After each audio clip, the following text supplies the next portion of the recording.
Dipersilakan. Assalamualaikum warahmatullahi wabarakatuh. Alhamdulillah bertemu kita dalam pertandingan Forum Remaja tahun 2022. Salam bahagia saya ucapkan kepada panel hakim yang adil dan bijaksana serta rakan-rakan sekalian. Tajuk forum kita berbunyi Masalah Mental dalam kalangan remaja pada anak ini. Sebelum kami meneruskan perbincangan, adalah kiranya saya memperkenalkan ahli panel forum kita pada hari ini.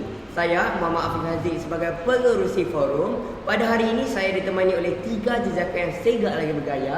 Yang pertama di sebelah kanan saya, Saudara Adi Fikram. Apa khabar saudara? Alhamdulillah baik-baik saja. Di sebelah kiri saya, panel kita yang kedua begitu sihat orangnya, Saudara Neil Najib Fawaz. Apa khabar saudara? Syukur kepada ilahi saya sihat sahaja. Dan panel kita yang ketiga, Saudara Abdul Syafiq Daniel. Apa khabar saudara? Syukur kepada Tuhan, saya baik saja hari ini. Saudara pengerusi pula, apa khabar? Alhamdulillah masih sihat. Bagaimanakah emosi dan kesihatan mental ketiga-tiga ahli panel kita pada hari ini? Alhamdulillah, kami bertiga emosi masih stabil. Baiklah hadirin sekalian, saya rasa ahli panel kita sudah tidak sabar lagi untuk memulakan forum kita pada hari ini. Apa yang kita tunggu lagi? Ayo kita mulakan. Para hadirin sekalian, penyakit mental adalah penyakit yang melibatkan gangguan pada fungsi otak yang boleh menyebabkan perubahan pada proses pemikiran, perasaan dan tingkah laku seseorang yang mengakibatkan gangguan untuk menjalani aktiviti seharian dengan baik. Baiklah, sebagai pembuka tirai forum kita pada hari ini, salam pertama saya tuju kepada saudara Adib. Soalannya berbunyi begini: bagaimanakah caranya untuk kita mengenal pasti seseorang itu berada dalam keadaan mental yang tidak stabil? Persilakan saudara. Terima kasih saudara pengerusi, saudara Afif. Sungguh menarik soalan yang diajukan oleh saudara pengerusi kita hari ini. Soalan berbunyi, bagaimanakah kita hendak mengenal pasti seseorang remaja itu mengalami masalah emosi? Hadirin sekalian, bermimpikah kita? Apakah sebenarnya remaja yang dibelenggu masalah emosi tidak dapat kita kesan di peringkat awal? Kita tidak bermimpi pada siang hari kerana isu masalah mental dan emosi dalam kalangan remaja sudah sekian lama menjadi isu yang hangat di negara kita. Namun, saban tahun berlakunya kes peningkatan masalah mental dalam kalangan remaja. Adakah ini petanda kita leka? Adakah ini petanda kita lalai? Dan disebabkan itulah setiap sisi dan dimensi haruslah kita telusuri dengan teliti. Ayo bersama saya kita rungkai satu persatu ciri-ciri remaja yang sedang mengalami masalah mental dan juga emosi. Maka dayung sudah di tangan, perahu sudah di air, mari kita mulakan. Saudara pengerusi, ahli panel dan sedia hadirin, apabila kita bercerita tentang soal masalah emosi, kita perlu sedar bahawa masalah ini terbahagi kepada 3 kategori. Yang pertama, neurosis. Mereka yang tergolong dalam kumpulan ini lazimnya mengalami perubahan dan gangguan di dalam pemikiran, perasaan dan kelakuan tanpa menjejaskan kewarasan mereka. Yang kedua, psikosis. Mereka yang mengalami penyakit psikosis mengalami perubahan yang amat ketara dalam pemikiran, perasaan dan tingkah laku mereka. Kewarasan mereka juga akan terjejas. Selain itu, penderita akan berasa keliru dengan mengalami suara-suara gaib berkomunikasi dengan mereka. Situasi ini dikenali sebagai halusinasi. Mereka juga mempunyai kepercayaan pelik yang tidak dikongsi oleh orang lain dan menyebabkan reaksi melampau daripada pesakit berkenaan. Dan perkara ini dikenali sebagai delusi. Antara contoh delusi ialah ada orang mahu menganiaya atau berbuat jahat kepada mereka, menyebabkan mereka bertindak menyerang orang yang disyakinya secara membahayakan. Seterusnya, mereka mungkin bercakap dengan merapu atau mengarut serta berkelakuan aneh seperti bercakap keserangan, ketawa atau marah tanpa sebab. Dan yang ketiga, kecelaruan personaliti. Secara asasnya, kecelaruan ini membuat seseorang itu mengalami kecacatan perwatakan atau karakter. Masalah yang dialami ini boleh memberi kesan kepada perhubungan interpersonal dengan orang di sekelilingnya. Jelaslah di sini bahawa ciri-ciri masalah mental ini ada yang sangat jelas dan ada yang tidak jelas. Maka, tanamkanlah sifat empati dalam diri masing-masing dan sentiasa mengambil berat akan orang sekeliling. Itu sahaja daripada saya. Terima kasih. Saya kembalikan semula kepada saudara pengerusi. Terima kasih Saudara Adif atas penjelasan yang begitu baik sekali. Maksudnya kita perlu peka akan perubahan yang berlaku kepada remaja di sekeliling kita. Kerana kadang-kadang mereka ini bagai air di dalam terasa duri, nasi dimakan terasa sekam. Pada akhirnya mereka bagaikan hidup segan, mati tak mahu. Masalah mental dalam kalangan remaja adalah tinggi kadarnya. Kajian pemantauan penyakit yang dijalankan di Malaysia pada tahun 2018 mendapati hampir 11.1% daripada golongan remaja Malaysia dikesan mengalami penyakit mental. Oleh itu soalan yang kedua saya tujukan buat saudara Fawaz, apakah sebenarnya punca terjadinya masalah mental yang menyumbang kadar yang sangat tinggi di negara kita, dan apakah kesan jika masalah ini terus berleluasa? Dipersilakan saudara. Bismillahirrahmanirrahim. Assalamualaikum dan salam sejahtera. Terima kasih saudara pengurusi atas soalan yang menarik buat saya. Hadirin dikasih sekalian, terdapat dua punca yang saya kenal pasti menyebabkan remaja mengalami masalah mental. Yang pertama, setiap individu mempunyai jangkaan tinggi dalam setiap bidang yang diceburi. Saya yakin lagi percaya setiap ibu bapa mahukan anak mereka berjaya. Persis peribahasa Melayu, setinggi-tinggi gunung, tinggi lagi harapan. Hal ini demikian kerana ibu bapa mesti mengetahui tahap penguasaan anak mereka ketika dalam proses pembelajaran. Ibu bapa seringkali menggunakan alasan jaminan masa depan yang cerah untuk menekan anak-anak dalam soal pembelajaran tanpa mengambil berat akan keperluan emosi mereka. Oleh itu, ibu bapa janganlah terlalu menekan anak-anak mereka untuk sentiasa belajar dan belajar. Malah ibu bapa perlulah menjadi peneman dan pemberi motivasi buat anak-anak yang memerah otak bagi memenuhi impian mereka. Di samping itu, ramai dalam kalangan ibu bapa yang terlalu sibuk sehingga mengabaikan anak-anak dan keluarga.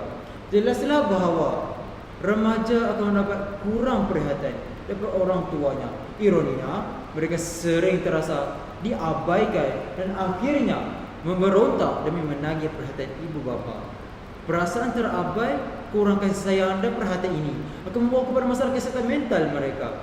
Seterusnya, dalam meniti arus kemodernan kini, remaja berasa mereka mesti mengikuti perkembangan media sosial seperti Facebook, Instagram dan Twitter.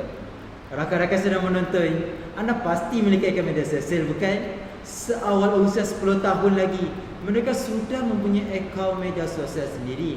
Mereka mula membandingkan kehidupan mereka dengan kehidupan individu yang popular di media sosial.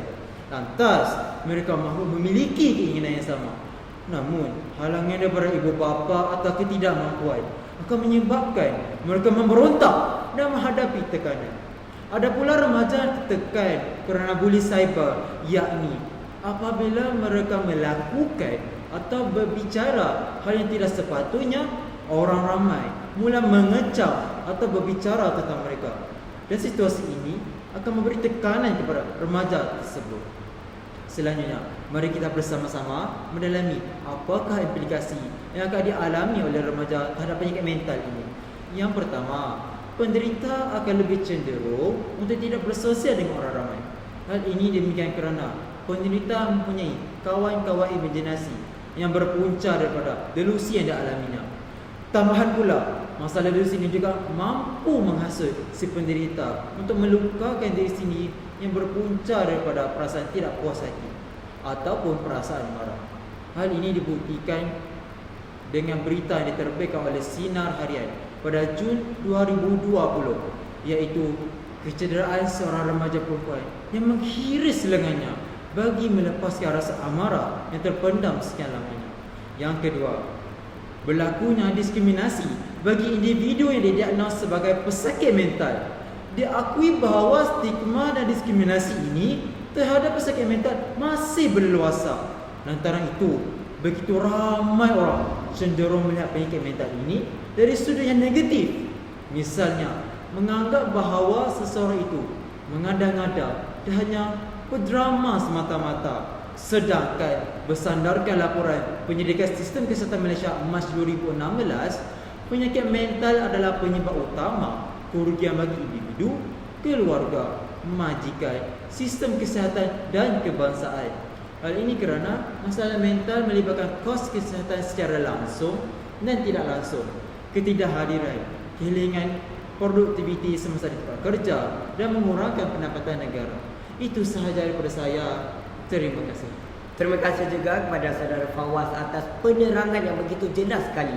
Tuan-tuan dan puan-puan, janganlah menaruh harapan yang terlalu tinggi dalam akademik anak-anak sedangkan mereka tidak mampu melakukannya, dan akhirnya memberi tekanan kepada anak-anak anda. Dan perlu diingatkan, jangan sampai yang dikejar tidak dapat, yang digendong pula berciciran. Tetapi bila ada masalah, pasti ada jalan penyelesaiannya. Soalan ketiga saya tujukan khas buat saudara Syafiq. Apakah langkah-langkah untuk membendung dan mengurangkan masalah ini daripada terus berlarutan dan berleluasa? Dipersilakan saudara. Bismillahirrahmanirrahim. Assalamualaikum warahmatullahi wabarakatuh. Terima kasih Tuan Pengerusi. Soalan yang ditanyakan amat bernas sekali. Untuk menjawab soalan saudara pengerusi sebentar tadi, terdapat beberapa langkah yang harus kita praktikkan bagi memastikan masalah penyakit mental negara kita dapat dibantras secara serta-merta. Pertama, saudara panel kedua ada mengatakan bahawa punca utama ramai daripada kalangan remaja kini mengalami masalah penyakit mental adalah disebabkan oleh tekanan ibu bapa yang meletakkan harapan terlalu tinggi untuk anak-anak mereka. Bagi mengatasi masalah ini, ibu bapa diingatkan dan disarankan untuk memberi perhatian lebih kepada anak mereka, khasnya daripada perubahan tingkah laku yang luar biasa. Perhatilah mereka dan telitilah setiap perbuatan mereka. Ibu bapa perlulah melihat kebolehan anak masing-masing dalam bidang yang mereka minat dan mempunyai potensi yang tinggi dalam kerjaya. Misalnya, anak-anak tidak mempunyai kemampuan dalam bidang akademik tetapi lebih cenderung ke arah kemahiran. Alangkah lebih baiknya ibu bapa menyokongkan anak mereka mencuburi bidang yang berpotensi, membawa anak mereka ke arah kerjaya yang lebih bermakna bagi diri anak-anak. Untuk dijadikan sebagai contoh, kita dapat lihat usahawan perniagaan Burger Ramli, Tuan Haji Ramli bin Mu'ni. Beliau tidaklah berpendidikan tinggi, tetapi telah menjadi seorang usahawan yang berjaya di tanah air kita. Siapa saja tidak kenal Ramli Burger, produk yang dikenali oleh ramai orang di negara kita.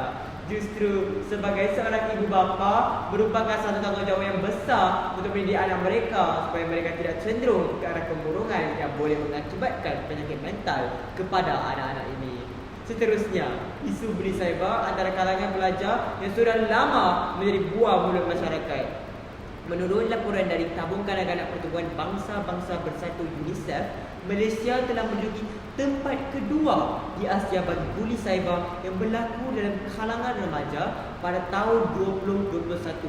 Hal ini menunjukkan bahawa kes buli cyber semakin mengundang masalah di negara ini. Oleh itu, apakah yang harus kita lakukan? Ada pelbagai cara untuk mencegah masalah tersebut.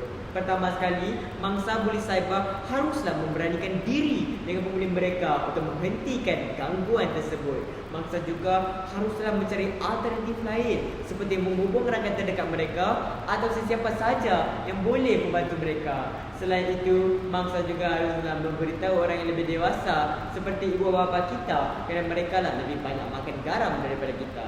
Ibu bapa ini juga memainkan peranan penting. Mereka haruslah mewujudkan suasana di mana anak-anak mereka selesa untuk berkongsi masalah yang dihadapi oleh mereka dan mereka dapat berkomunikasi antara satu sama lain. Hal ini kerana pakar psikologi ada berpendapat bahawa mewujudkan iklim kepercayaan dan komunikasi adalah satu kaedah yang sangat vital dan berkesan untuk menolong mereka. Perkara-perkara ini hanyalah cadangan semata-mata yang mampu menolong mereka cegah daripada menjadi mangsa buli cyber. Sekali lagi, saya mahu ingatkan iaitu ibu bapa mesti pandai membagi masa dan mengasingkan kerja daripada hal rumah tangga. Sekian saja daripada saya. Terima kasih. Saya serahkan kembali kepada Tuan Pengerusi. Terima kasih kepada saudara Syafiq atas penerangan tersebut. Hadirin sekalian, memang benar apa yang dikatakan oleh saudara Syafiq bahawa langkah pragmatik bagi mengatasi masalah ini adalah dengan memerhatikan keadaan dan perubahan yang luar biasa berlaku kepada para remaja. Baik, sebelum kita mengakhiri forum kita pada hari ini, saya persilakan ahli panel kita untuk menitipkan sepatah dua kata sama ada memberi pandangan, harapan atau apa-apa saja lontaran idea yang boleh dikongsikan bersama. Oleh itu, pertama sekali saya mempersilakan saudara Adif untuk menitipkan sepatah dua kata sebagai pengakhir bicara. Dipersilakan saudara. Terima kasih kepada saudara pengerusi, saudara Afif. Menjawab persoalan saudara, saya berpendapat hal ini membentuk satu rangka kerja untuk remaja membangunkan harga diri, keyakinan diri dan kemahiran hidup, iaitu komunikasi dan kemahiran sosial. Tambahan pula, untuk menjadi remaja yang efektif dalam literasi emosi, mereka perlu diintegrasikan dengan bimbingan ibu bapa dan guru. Dengan ini, saya menggalakkan semua remaja untuk menyuarakan pendapat mereka bagi memastikan suara mereka didengari dan berupaya untuk berkongsi perbezaan pendapat.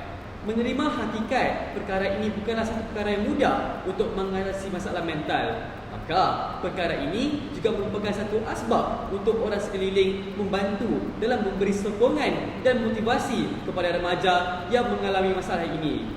Hal ini perlu diambil tindakan dengan drastik. Bak kata pepatah, kegagalan yang pertama ialah apabila kita gagal mengambil tindakan.